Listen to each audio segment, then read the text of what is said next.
Dr. Hunter Dyer. I'm a neurosurgeon at CNSA, and I've been here in this practice for 31 years. All the patients that we see in the office deciding whether they have a surgical or a non-surgical spine issue, we listen to their symptoms to try to determine if there are any that we're concerned about going to surgery more urgently. But for the most part, everybody that we see that has a spine issue, we try to treat with non-operative management. And the majority of people are able to do non-operative management for their spine-related problems. People that we see that have spinal problems, especially in the low back, when they have a pinched nerve in their back, they often have severe pain down one or both legs, and it limits how far they can walk and what their activities can be. The people that really need surgery urgently are not just the ones that have pain, but people that have neurologic deficits. So if they have a foot drop, or if they have progressive difficulty with their motor function, their strength, or if they have bladder or bowel symptoms, we often think that they may need surgery urgently. And we make those decisions when we see them either in the hospital or in the office setting.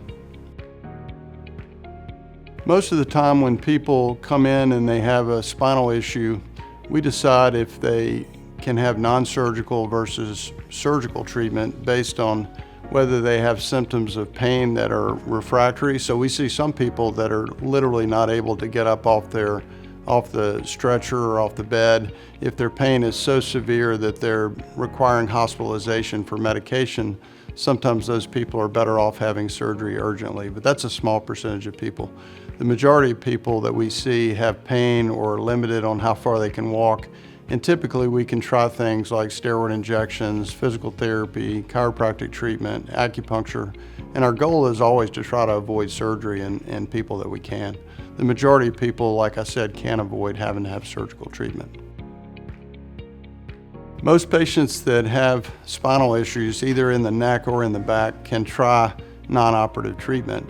Now, as a surgeon, many of the patients that we see have already been to their primary care physician or they've been to other practitioners, so often they've tried physical therapy. They may have gone through multiple sessions of acupuncture or chiropractic treatment.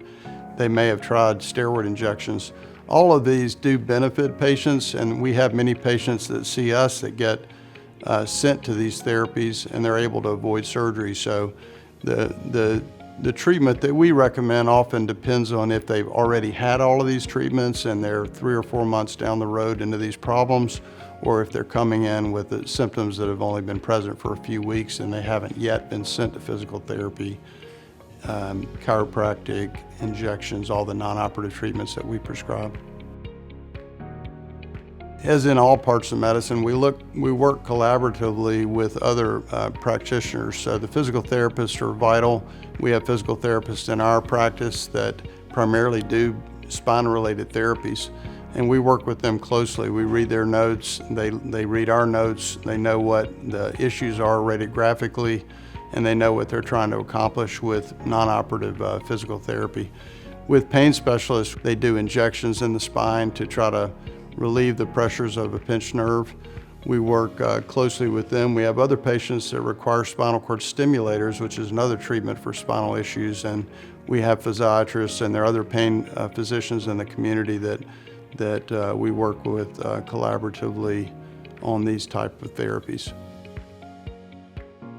I think for the majority of patients, they're able to do non-operative treatment and avoid surgery. You know, if you sit in an office setting with a surgeon, you have to realize that we're seeing people that have often tried all the non-operative care. And so we have the perspective that a lot of people need surgical treatment. But in reality, it's so common to have cervical and lumbar spinal issues, and the majority of people get better, whether it's taking Tylenol, Advil, doing all these non-operative treatments that I've talked about, including chiropractic treatment, acupuncture, physical therapy, epidural steroid injections. So, you know, in total, the vast majority, a very high percentage of people get over spinal issues without having any type of surgical treatment.